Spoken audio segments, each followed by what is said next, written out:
Welcome to Conversations. I'm Muqtedar Khan, your host, and today I'm going to talk to you about the various options that India is considering in order to add to its air force. India, there has been announcements galore that India is shopping for a fifth generation fighter plane, a fifth generation jet fighter, and India is looking to buy them. So for example, a few months ago, India had an air show in which F-35s and American F-35s and U.S. SU. The Soviet Union's SU-57s were on display. And so there was much talk about which fighter jet India will buy. Donald Trump has orally offered India F-35s. There has been no proposal or no direct discussion about purchasing the F-35 directly.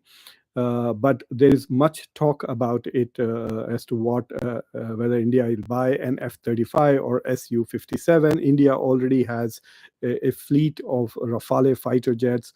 India just ordered 26 more for over $7 billion from France. These are for India's aircraft carriers. And so today I'm going to talk to you about the relative merit of each of these options. And so we will after that, I will, if there are any questions or any comments, I will be happy to read them or answer your questions. But what I'm basically going to do is I'm going to compare the capabilities, the cost of maintenance, and the cost of various fifth generation fighters out there that India might have an option to. As you may have, those of you who follow India's military and its capability, especially before and after Operation Sindoor, you must have heard a lot about how the Indian commander of Indian Air Force, Air Marshal, had complained about the delays in expanding. So India has an approval of 42 squadrons, but India really has only 31 squadrons right now in service. So India is nearly 10 squadrons short, or 11 squadrons short. And so they're shopping for it. There were reports in the media that India is looking to add 114 new jet fighters, state-of-the-art jet fighters to its air force. So I'm going to show you a few slides where I will compare this capabilities and announcements, and then we will talk about whatever questions that you may have going forward. Okay, so here is this is the first slide that I want to share with you all. Let me see if you are able to see it. Yes, you are able to see it. And so the what it does here, I'm trying to show here, is the relative size of India's rivals' air forces.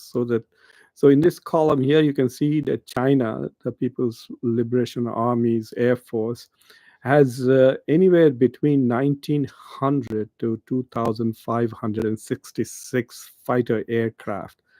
And they have 80 squadrons, which is equal to fighter brigades, would have 24 to 28 jets in each of them. So they have 80 squadrons, about 2,500.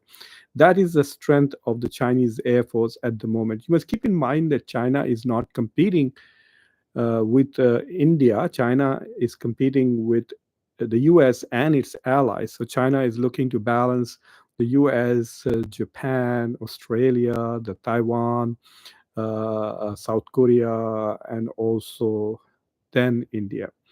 So it has a fleet of 2,500 fighters. Indian Air Force has anywhere between 570 to 643. The range varies because it depends on what you classify as a fighter and how many of them are fit to fly, etc. So India has 31 active squadrons. The target is to reach 42, so they're 11 short, and that is what we are talking about today. How to fill that gap and which jet fighters will India buy? Pakistan, for a country which is its economy is 1/10 of India, its population is 1/6 or 1/7 of India, has a pretty large air force, 400 to 450, very comparable to India. with 22 squadrons. So Pakistan does not face aerial threat from Afghanistan. So in a way, Pakistan can have an aerial advantage over India. So for example, if Pakistan were to bring all its 400 and 450 jet fighters to the western to India's western frontier and engage, India can't move all its 500 there. It will still need to keep many near Arunachal Pradesh, etc., and other parts to be able to balance threats coming from China. So, in that sense, the question that it pops in my head, but I don't have an answer to it, is if there is another war with Pakistan, how many of these 570 to 643 in jets is India able to dedicate to the Western battlefield? Can they bring 450 to at least balance Pakistan? And then leaving itself exposed. So here there is a visual bar graph that shows how the Chinese Air Force is actually 2.5 times bigger than India and Pakistan combined. So it is 2.5 times bigger than India and Pakistan combined. Let that sink in. So for India, if India is trying to compete with China, then it is woefully short when it comes to Air Force. And as you have realized after Operation Sindoor, that more and more battles will be fought in the air. Day before yesterday or yesterday, Russia launched one of its biggest ever aerial attacks on Ukraine with more than 500 drones and several missiles and jet fighters. And they dropped, basically, they destroyed an F 16 and the pilot itself, which were desperately scrambling to defend its cities. So going forward, that is the challenge for India as to how to move from 31 to 42 squadrons. And as you can see, there is a huge capacity gap with regards to China in just sheer numbers. And that has become very critical, especially after seeing the performance of JC-10s in Operation Sindoor. People in India may choose to ignore the capabilities of Chinese fighters and pretend as if they are not very good, but the rest of the world does not see so. And you don't want to get into a fight with a very competent fighter plane, pretending that it has no capabilities, and you are the one who's going to be terribly surprised. Uh, a couple of things about Operation Sindoor. Well, I will tell you that after I show you my next slide, where I am trying to show you the capabilities of these fighter jets. So the three columns that you see here, the first column is the Su-57 Felon, which is a Russian fifth generation fighter. The second column is F-35 Lightning, which is a US fifth generation fighter. And the third column is the Rafale, which is what India has at the moment. This is the most advanced jet fighter that India possesses. So if you look at their capabilities, so I have them on certain charts. So both 57 and 35 are fifth generation, whereas the Rafale is only 4.5 generation. And you will quickly understand why it's not a fifth generation fighter. The countries are Russia, US, France, all foreign countries.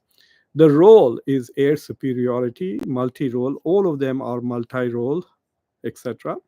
And Rafale also flies out of aircraft carriers. So does F-35. I don't know about Su-57. But if you look at stealth capabilities, so Su-57 has moderate stealth capabilities. It's inferior to F-35.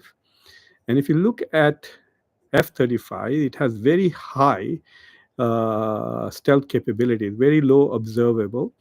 And Rafale is not a stealth fighter, very low. Some radar cross section reduction, that is all. So basically, Rafale is not a stealth fighter. That's where it becomes a 4.5, not a 5 point, not a fifth generation fighter.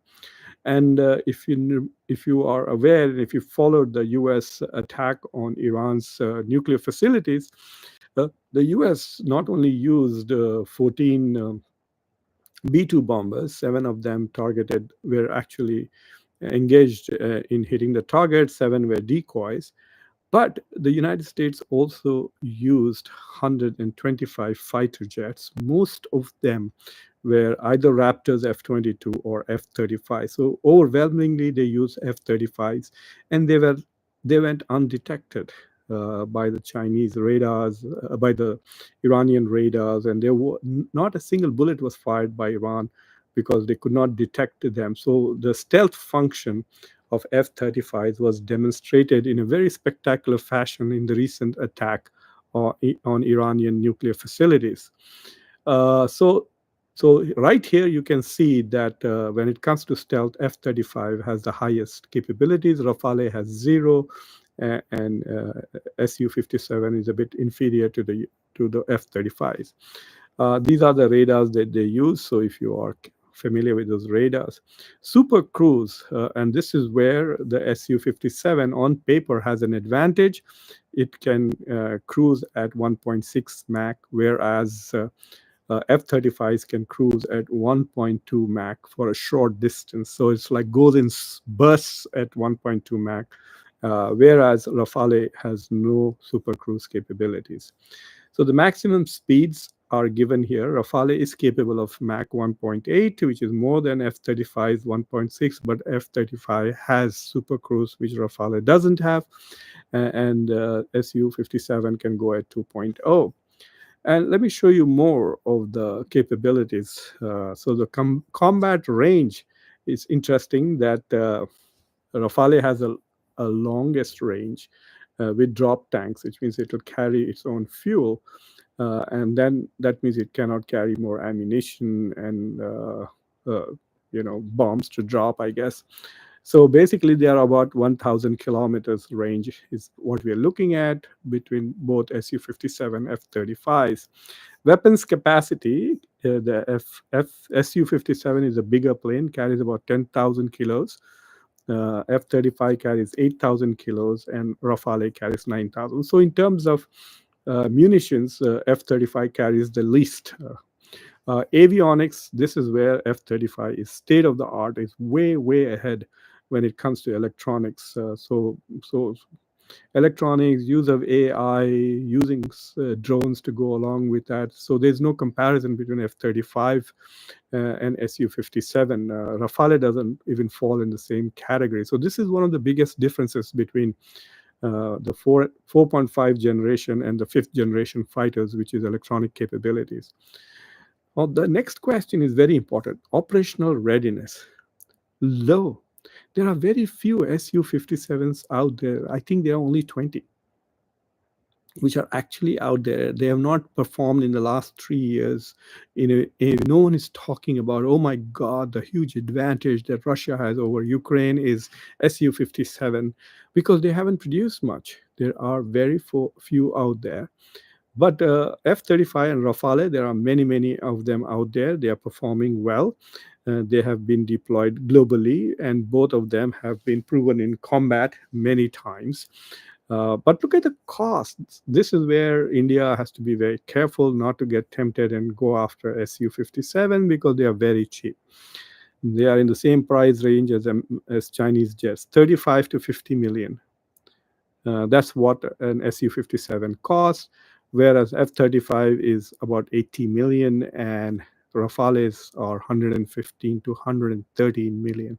So the Rafale is a 4.5 generation fighter plane with fewer capabilities than F-35 has and costs 50.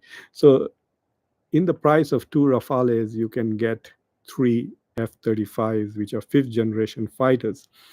Um, so it's very difficult to explain why India has chosen Rafales recently over F-35s, unless the decision is more about politics than about capabilities. The maintenance cost, if you look at it, the highest is for F-35s. Maybe this could be a reason why India has not looked to F-35s at all. So is Su-57. Rafale, which is an inferior jet, is cheaper to maintain. But it is also very moderate. It's not very complex, whereas F-35 is very complex, especially with electronics, etc.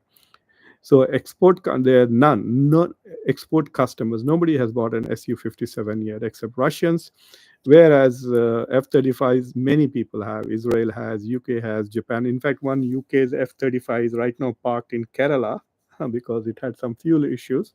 So there's one F-35A right now for the last 2 weeks. I think it's parked in Kerala. They're trying to fix whatever the issue is there. And also, I know the UAE has F-35s. So many NATO countries have. Canada has. Germany has. Germany has the ones which carry nukes also. Whereas Rafale are India, Egypt, again UAE, Greece. So both of these fighters from the Western countries have combat experience, and out there people have bought them and are using them. Combat readiness, as you can see, Su-57 has not been really used, whereas F-35 has fought in Iraq, Syria, Afghanistan, now Iran, and the Rafale, Libya, Mali, Iraq, and again with Pakistan. So these are some of the capabilities of these generation fighters. So to me, I think the best option would be is F-35. But if India were to go with S-57, it will once again be entrenched into the Russian defense system. India has been trying to reduce its dependence on Russia. It went from 70% to 45% or 40%. But if India were to spend billions of dollars to buy Su-57 in the hope that they will get the technology, then they will be stuck with Russia for forever. I also want to share with you the other option, which is the homemade option that India will be using, and I'll talk about that shortly. I'm not very enthusiastic about it, but we'll see what you guys say. I'll look forward to your comments and questions when I get to them in another 5 minutes. But I want to talk a little bit about the domestic, uh, uh, the AMCA, Air Moderate Capability Aircraft. Uh, that India is proposing. In fact, the Secretary of Defense just had a suggestion saying that maybe we will not buy F-35 or Su-57, either of the two. We will go with this Mk-1 and Mk-2s. So now the thing is, in Operation Sindhu, there were three kinds of India's weapon systems which were discussed quite a bit in the media. One was S-400 for its exemplary performance. It did an incredible job of defending India's airspace, etc., and blocking a lot of missiles and drones that Pakistan threw. S-400 is a proven weapon. It's a fantastic weapon. It's is being used everywhere, even in the war against in Ukraine. It's performing very well, and it's a Russian technology, a cutting edge. In Russia has always been very good in ground-to-air defense systems. S-300 was also good, but the Iranians didn't use them well against Israel or against the US. But S-400 did very well against Pakistan. And then the other technology that people talked about was Rafale, but they talked about it in the negative context as to how many Rafales were shot down by the JC-10 that Pakistanis were flying. There's a whole lot of debate about it. Some people say one, some people say two, some people say even three. We don't know. India has not acknowledged. India has acknowledged that it has lost some planes, but not which ones and how many of them. And the third technology that people talked about a lot was BrahMos missiles that India fired, which devastated Pakistan's air bases. And BrahMos is a model for Su-57 if India were to buy it, because BrahMos is made in India, but most of the technology comes from Russia. So it's a collaboration between India and Russia, even though a lot of people try to talk about BrahMos as if it's indigenously developed. No, it's manufactured in India with a lot of help from the Russians. That's why the Brah is from India and Mos is from Russia. So now with this AMCA, if you look at it, this is what it is. It's a prototype, hasn't flown yet. So it's expected to fly sometime soon. So it's going to be a fifth generation fighter. It's a prototype. It's not in service anywhere. There are 900 F-35s in service at the moment. There are other versions of F-35. We are looking only at F-35A. There are only 20 Su-57s out there, and there are about 250 Rafales out there, but there's not a single AMCA even doing a test drive right now. So it's on paper, not in reality. It's going to be a stealth fighter, so it will be a fifth generation one and above Rafale, but it's going to use American engines from the 1980s, the F414. So this is not exactly indigenous. So this whole talk of hum atmanirbhar ban jayenge, we will become self-reliant, doesn't make sense if you're the most important component of the fighter plane is coming from the US, and so you're going to be dependent on GE technology. The US is not going to let GE transfer 100% of that technology to India. The discussions are about 80-20, and that hasn't been approved yet. India hasn't received a single of that engines. They're planning to buy 100 of those. So MK1 and MK2, Tejas 1, Tejas 2. India did not use Tejas 1. They do have some of them, I guess, operational. We will see. So, and then if you look at the maximum speed, it's on paper 2.0, as good as SU-57, faster than F-35, as well as Rafale. Its combat radius is also going to be more than potentially F-35s, comparable to SU-57s and the Rafales. And what is interesting is that I can't tell whether they are going to be comparable to F-35 when it comes to electronics, but look at the cost. The estimated cost of the Indian AMCA 1 is 75 to $90 million. So it is on par with the F-35s, and the MK2, which is actually the stealth version, will be 100 million. So it's going to be more than F-35s, nearly double the price of SU-57. You can get two SU-57s for the proposed. And let me tell you, this being made in India with Bharat Aeronautics Limited, I guarantee you that price is going to balloon. They said it will be ready in 8 years. So for 8 years, India will have no additional. What will happen to the squadron gap? So it's going to be a very expensive plane on paper, and so I don't know what to say about it. It sounds good for political campaigning, etc. But for 8 more years to wait for a jet whose engines are dependent to come from America, and for the next 3 years, 3.5 years, you'll have to depend on the whimsical moods of President Donald Trump, who could agree to a deal after protracted negotiations and then change his mind at the last minute. So I don't know, but this is the where Indian Air Force is. The Air Force is going to be more and more important to future battles, even in maritime issues like in the Indo-Pacific. Is the aircraft carriers and the jet fighters and the drones which are going to play a bigger role rather than fighter ships, etc. I haven't even looked at the Navy, but the speed with which the Chinese Navy has been growing has been spectacular. They say that China has the capacity 54 times the capacity of the US at the speed at which China is making battleships. And there's been a huge crisis in the US. So the US Senate has discussed this, and they're genuinely worried that China will begin to dominate on the oceans against the US. We'll have a much bigger, much nimble, and much more effective Navy than the United States. It might have already happened. So we will talk about that when I get into the mood to do some research on Navy. But as you know, that I am interested in fighter jets. At one point, I had dreamed of flying for Indian Air Force, and I did. But after engineering, the chances of becoming a pilot were less. You had a better chance if you go through NDA, the National Defense Academies, which I did not. So anyway, so that is what I wanted to present about it. I think the best option for India would be, just on capabilities and cost, would be F-35s. They need to move away from Rafale. It's behind in its technology, and I'm not very thrilled by its performance during Operation Sindoor. I would be very reluctant to buy SU-57. So if these are the only two options available to India, then F-35 is the much better option. And continue to invest in domestic production. So when Tejas 2 is ready, it is ready. But you don't want to be without an effective Air Force until that. So the expectations are 8 to 10 years before Tejas 2 will be able to be available to contribute to Indian Air Force. Much can happen in the next 10 years.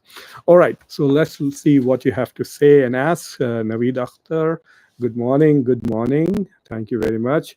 Uh, Mandalji, strong air defense, very difficult for fighter jets. Yes, I think. I mean, I did a show on F-47, and take a look at it. It's a very different model. It's called the New Generation Air Dominance Fighter F-47 that America is preparing. F-22 is the best fighter out there, better than F-35. But the US is phasing F-22 out, and F-47 is going to replace both F-22 and F-35. But I think the era of piloted aircrafts, I think, is over. We should basically look at very sophisticated drones. And I think Sweden just developed a fifth generation fighter plane without pilots. So we will see. The moment you take out a pilot, it's just a drone. So some of the Predator drones, which are worth $1 billion or more, are just like amazing jet fighters.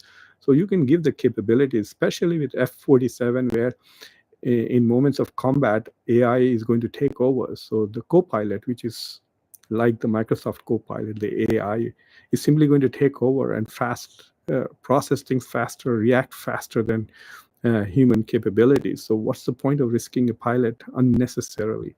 So India investing in a project 10 years from now, when you'll have to have piloted aircraft, then you really need to think of it, because AI is moving so fast that maybe in 3 to 4 years we may not need pilots at all. Anyway, Nick Sodhi, good morning to you, sir. Thank you for being a supporter of Conversation. Nick is a member. I seen video of Indian defense attaches in Indonesia. He said political masters first day stopped them to attack Pakistan or Air Force and defense installations. He said political. I will take a look at that link and I'll comment to it when I have a chance to take a look at it. About it, I'm not very sure that India and Indonesia are that close on the military issue. India should and must keep investing in Adani and Ambani instead. Well, I think one of the two is going to get involved when they privatize all this. So one of the big talks, see, the Modi government has been talking about Atmanirbhar all the time, but there's no growth in India's manufacturing. If you look at India, my review of the Indian economy, which I did for the year 24-25, actually India's manufacturing has shrunk, not expanded in terms of its share of the of India's GDP. So there's no significant growth in India's manufacturing, and so they're trying to invest in defense and say, okay, we're making things at home that we need. I mean, India even imports guns, like machine guns and stuff like that. They don't even make that. I'm not very optimistic. Yes, Adani and Ambani will get into this, and there'll be a lot of corruption, and so the quality. I don't know how the quality will be measured. So anyway, K6 nuclear hypersonic ICBM 8000. Okay, what does that mean? Dr. Sahab, Jai Hind, Sekon, Jai Hind to you also. India's own engine by 2030, 100%. BrahMos manufactured in Lucknow facility. Yeah, it's manufactured at home, but the technology, the mass comes from Russia, Mandal. India's own engine by 2030, no way. Keep it in mind. I guarantee you. I'll be very surprised even if after they get F-414s, if there's a transfer of F-414, whether they have even 10 jet fighters airborne. That's not going to happen. India can't make jet engines, period. That's why it's buying, and it's buying old ones that are not even state of the art. If you look at F-35, it doesn't use F-414. The old 1980s models of F-14s and others used to use those jets. Teja's USG engine will replace the indigenous engine by 2032. Make up your mind, is 2030 or 2032? What would have been the narrative if F-35 was in place of Rafale in Operation Sindoor? Sai Kiran, you're assuming that the results will be the same. That's the problem. If F-35 was in place, and if it, I would say it outperformed Rafale, it would not get shot by JC-10. But if it did get shot, then it would be a major crisis in the US, saying, oh my God, the Japanese JC-10, which is not JC-20, it is not JC-36, it is not the fifth generation version of JC, one of the lower versions of JC-10, locked in and shot. Some pilots, some Indian Air Force people came to my show and they commented that one of the reasons why the Rafales were shot down is because the French had, Dassault company had not transferred some of the software to India, and Indians couldn't upgrade it or something like that. That's why the JC-10 was able to lock in on the Rafales and shot them from nearly 100 kilometers away. So the PL-15 has a range of about 120 kilometers. So, and it was very effective. So a lot of people say it was the same jet which actually shot down all the three Indian aircrafts. So if F-35 was there, F-35 is a stealth fighter, Rafale is not. So I don't think that JC-10's radars would have been able to lock in on the F-35. But if they did, it would have been a huge crisis. There would be huge funding immediately here, and F-47's speed at which F-47 is being developed would have increased. I can guarantee you that the Americans don't. We don't just talk; we immediately act. And so you can see. I mean, we have things that nobody else has, like Donald Trump was saying, like B-2 bombers. Nobody has that to be able to drop two 30,000-pound bombs. You saw the capacity of AMCA and others. They're 8 to 10,000. None of these fighters will be able to carry a 30,000-pound bomb. If F-35s were involved and were shot down, then uh, then of course there would have been a massive, we would hide, America doesn't hide these kind of things, and American politicians and American will not lie saying, oh, this didn't happen, that didn't happen. There'll be a huge hue and cry. Plus American reporters are not mentally dead like Indian reporters.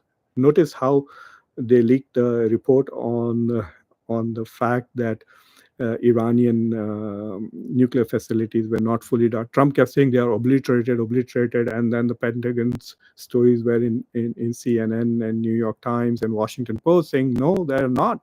And the reporters are constantly pushing back at Donald Trump, constantly asking him, how do you know? Give us the evidence. So Indian media, like unlike Indian media, the American media is not dead, not sold out. So if something like that happened, you would have the full stories. Like you still don't know in India how many jets India lost and how many of them are Rafale and how many are not. If the French people had not spoken out, there would have been no confirmation for international community. But if it had happened for the Americans, we would have said immediately that, oh, this many F-35s were lost and so on and so forth. Like, for example, last night, Ukraine lost an F-16 and lost a pilot. Nobody's hiding it.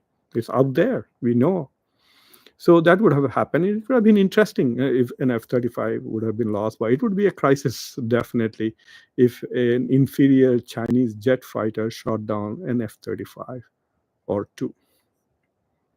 Uh, Mandal, 75% India's defense equipment from local defense industry. You're just parroting. I don't know what Tanushree Mandal is, like an advertiser for I guess, the Narendra Modi's government.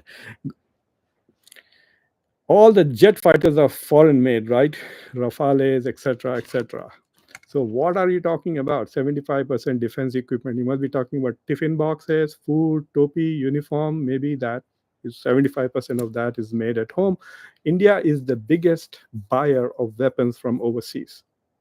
It's buying French Rafales, Russian S-400s, French MiGs, French Jaguars, the British Jaguar, etc., etc., etc. So non-stop purchasing. Submarines are also coming from Italy and Germany. They have ordered. They bought American Predators, drones from America. So what are they making? Even pistols and guns and rifles are imported from Israel. So just don't just listen to what Modi says or Rajnath Singh says. Go and look for it. That's what I'm trying to say. Do investigative reporting. Where are they? I had one of the generals who was involved in procurement to come and talk about it, and he he was very reluctant to share, but he said that yes, we have a problem. See, India has Rafales, India has Jaguars, India has MiGs, India has Sukhois in its air force. They're not all. If you're a pilot trained for Sukhoi, you can't just fly a Rafale. If you're a pilot trained for Rafale, you can't, like, if your Rafale is is shot down, you're kind of like you have to wait for the next one, or it'll take you at least a year to get trained to fly something else. So it does not even make sense for India to be buying so many things from so many different countries and systems. They become interoperability becomes very problematic. So that is uh, the issue. World's top 10 defense biggest company. I don't know what you guys keep saying. Which is that company? Uh, what are you may be talking about the company that provides idli dosa. Yeah, of course, for 2 million people. Show me the links, boss. Don't keep saying these kind of things, okay? The biggest manufacturers in the weapon systems is the United States. It has nearly 70% of the global market. We have 900 F-35s out there, many of them being flown by Japan, by Israel, by Taiwan. We gave them some, I think, and of course, United Arab Emirates, Germany, Canada, Finland. All of these countries are now flying F-35. So imagine how big those companies are. So I don't know what people keep saying. It's just talk. That is one of the things that the Modi government is very good at. A lot of BS. So if India was so great, why did they agree to a ceasefire within 4 days, especially when Trump had nothing to say? I can understand that Trump scared the hell out of India and said, stop, and India stopped. But if Trump didn't say any of that, then why did India stop within 4 days? If you have such great defense budget, you should have done everything that you've been promising the Indian public. We will take back POK, we will liberate Balochistan, like Indira Gandhi did to Bangladesh in 71. So India should have gone ahead and done all of that in Operation Sindhu. The first chance they got to stop fighting, they stopped. It doesn't make sense to me at all. Hi, Shirish. How are you? Welcome to Khanversations. Shirish is also a new member. So, any other questions and comments? I don't know whether India is going to decide quickly or not. If they're thinking of buying Russian, then they're definitely going to piss off Donald Trump. So I think India is not going to make any decisions public if they're going to buy Russia's SU-57. Because India keeps saying, give us technology. Rafale said, we will give you technology, but they did not. There's some French fighter that they are trying to talk to another company which says we'll transfer 100% technology, which doesn't happen. India does not manufacture Rafale, it is only buying them. And then India does not even manufacture Sukhoi 30. So we'll see what happens with it. But I think India will probably wait till the free trade agreement with America is finalized if it wants to buy SU-57 with some technology transfer. But if it is going to buy F-35s, then it will be part of the deal that they are going to negotiate with Donald Trump and make him happy. It will reduce the trade deficit between the US and India too. Especially if they buy, say, $10 billion worth of F-35s, it will reduce the deficit from 40 to 30. Yes, Shirish, I agree with you totally. Not only will it be an investment in the US, it will open doors for more American technology. Not only that, it will reduce the trade deficit, etc. And it will complicate India-Pakistan relations because Pakistan still has a fleet of about 86 F-16s, but they're not getting any new fighters.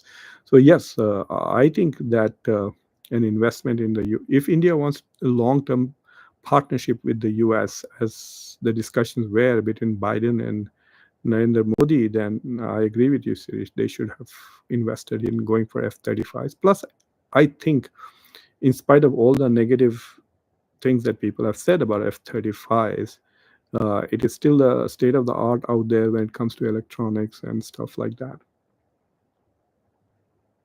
What do you think reason behind buying different things from different countries? Saikiran, that's a good question. I actually asked that question to Lieutenant General VP Singh.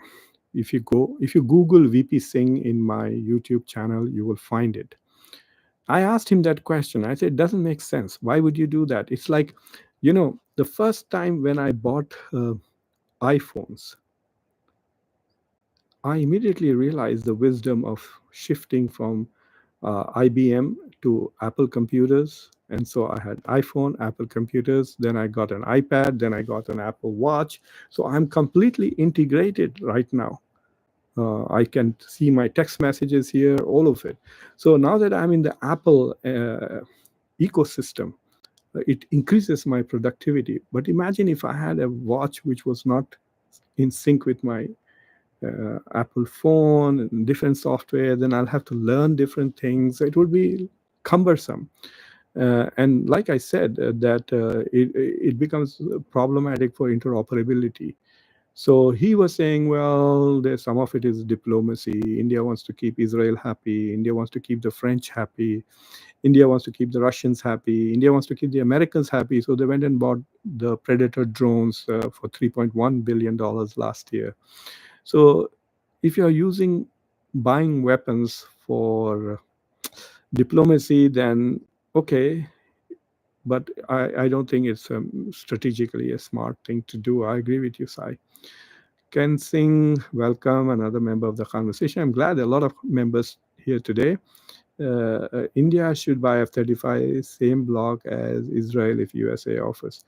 That's true. In fact, about 10 years ago, so the US produces different category. The best version of F-35, the best version of F-16, the US keeps for itself.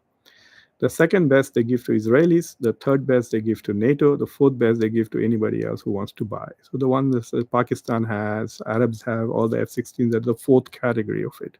And the Israelis have the second best. America keeps the best for themselves. The third best goes to NATO. So they offered something called F-21, which was better than any F-16 that Pakistan had in terms of range, capabilities, electronics, etc. And India did not go for it. It really upset a lot of people in the US because they designed a special version of F-16 just for India. A lot of money was spent by the American company which makes F-16s, and they were very unhappy because that these projects take years, a lot of investment, research. Even just talking about it, the expenses go into hundreds of thousands of dollars, and pilots flying, going here and there. So they were very unhappy with that F-21. I think it was. It doesn't exist. It was designed for India. If you Google it, Ken, you will find that stories out there. So now they are not designing anything. They're saying, take it off the shelf. Here's an F-35, buy it. And in fact, I've been working with one of my grad students who's doing research on this as to what the heck is happening with F-414 deal, as to why hasn't it been processed so far. So maybe I'll invite her sometime this summer to see if she can share details about what happened with the deal on F-414. Abdullah, India is using French, Russian, Israeli, and American defense equipment. Is it good thing to mix all technology or it will become confused? Well, the Israeli and the American are very similar technologies. So maybe there might be some overlap in basic stuff. So, so I was asking my wife when we went to an Indian restaurant as to why the biryani was coming much quicker than something else that we had asked. So So my wife has also studied hospitality, and so she knows about how things happen in large restaurant kitchens. So she said there's some basic stuff that is made, and so the basic stuff can go straight away into biryani or into something else, into something else easily. So if you order those kind of things, which are often ordered in the restaurant and they have the basic ingredients ready, they will come quickly. But if you come and order something that is something entirely new, then they have to go back to the scratch. Then it takes a longer time for you to be offered that. So if you're buying stuff from, say, US and Israel, then there are some basic ingredients in electronics, in chips, etc., technology, manufacturing, etc., which will overlap. So there will be more connections. But if you're buying one Russian and one American, then No, no. Even reading the manual will become difficult. Um, I have a student who fixes old BMWs, and he charges a lot of money. And so one day I was chatting with him. He was trying to sell me an old BMW. I said, no, I don't want any old car. I always buy car every 4 or 5 years. I'm not interested in brands. I'm interested in safety and technology. So I would rather go with a new car. So I said, why are you so famous in Delaware? He says, well, because I'm one of the few people who can read the German manual because the Germans have not fully translated the BMW manual into all languages. Yes, you get an English version, but it's not as sophisticated and as in depth as the German manual. So he knows German. He learned in school, and so he says, compared to all the mechanics, I am the one who can read everything about the car, especially the old ones, which are manuals are not available on internet. So it's like that. It's some of the detailed manuals you need about Russian technology. It'll be in Russian.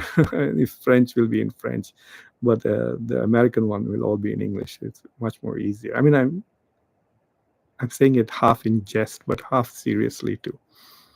Uh, Muhammad Rashid, why is India under a lot of pressure from USA? Where is 56 inches chest, 16-inch chest, and 40-inch waist?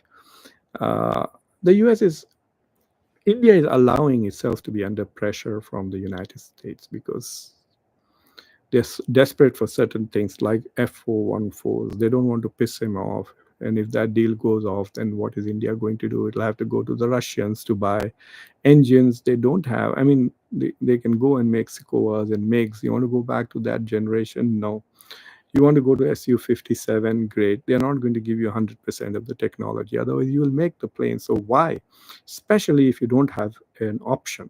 So if India has the option to buy F-35, then they can use that option and pressure the Russians to give India transfer technology of SU-57 to India. So India can make it, improve it, modify it, etc. But if the option is not there to get F-35s, then the Russians will say, that if your only option is Su-57, then F you, we are not going to sell you the full technology. We don't want you to make these things. We want you to buy these things from us. We want to make money. That's why we invested in this. So that is going to be India's challenge. India depends heavily on the US. India has become an IT giant because Americans buy Indian IT products and services to the tune of $210 billion. Nobody talks about IT services exports. So India's exports of IT is $300 billion, of which 70% go to the US, which is about $210 billion. Indians have become famous and successful by coming to America. Hundreds of thousands of Indians come and study here, not the same in Russia or other places. So America has been the vehicle for the explosion of the India story, India narrative. All the CEOs in American companies, IT companies, are Indians because America is an open, free country. We do not discriminate against uh, immigrants like other countries do. How many Russian companies have Indian CEOs? India and Russia are supposed to be great friends, isn't it? So that's why India has been riding America for its growth for the last 10, 15 years in many, many ways, education, technology, etc. So it cannot afford to piss it off. They can talk as much as they like about autonomy, but they don't have strategic autonomy. They can talk about it, yeah. That's why now Dr. Jaishankar is not being used so much as he's going to other people, sending Shashi Tharoor to here and there to speak. In the Middle East, it was Asaduddin Owaisi who was speaking so eloquently. So India does not enjoy the strategic autonomy that they like to talk about. Yes, you are right, Anisur. There's only 10%. Uh, and I think it'll go up once the drones, the Predator drones, which is just 3%. See, India's defense budget is 75%, $75 billion. And I think India's procurement budget may be much less, maybe 30 or even less than that, $20 billion. So if it bought $7.4 billion worth of Rafale jets and $3 billion worth of drones from the US, then it's probably spent half its shopping budget. The rest of the money is operations, salaries, pensions, and all the other maintenance costs, etc. So, of the $75 billion, which is the defense budget, you have an army of more than close to 2 million people. Just imagine just the salaries, uniforms, food, subsidies, housing, etc. And then on top of that, pensions. There's a lot of other expenses. So, what is left out of the 75 probably is about $20 billion for shopping. Yeah. Anyway, so I don't see any other questions or comments. So thank you for watching. I did a show with Dr. Amirullah Khan about 5 major trends in Indian society. Please watch it. It's a fantastic set. Lots of people who have watched it have said this is one of the best shows that they have seen. It talks about the trends which are impacting India, and will help India or will not prevent India from becoming Viksit Bharat in 2047. It's all very data backed. It has been on my India channel, even though it was in English. It received thousands and thousands of views, and it has prompted other people to call me to talk about this. So take a look at this. Yes, thank you very much, Shirish. Shirish saw that show. So please see that show.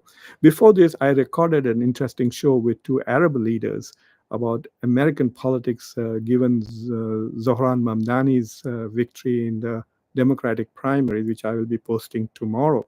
So you will get some inside story about the campaign, and the challenges that Mamdani faces, and the excitement that it has generated, the new voters that he has brought in. Lots of Bangladeshis, a lot of Indians, a lot of Pakistanis, a lot of Muslims have gone and registered to vote who had not voted in 2021 and 2022 and now voting this year just because of him. 37,000 new voters in the city of New York just because of him in the last 10 days. So it's an interesting discussion. I'll be posting that tomorrow. Do watch that. So thank you, everybody, for coming to this live show. And please subscribe to the channel, like this video, press the bell icon, and like Shirish and Ken and others, think and consider becoming a member of Khanversations. Shirish, I plan to have the Zoom conference soon, and we will then be able to talk face to face. Ken Singh is also here. And Nick also. Thank you, all 3 of you, for supporting Khanversations. Take care, everybody. Bye.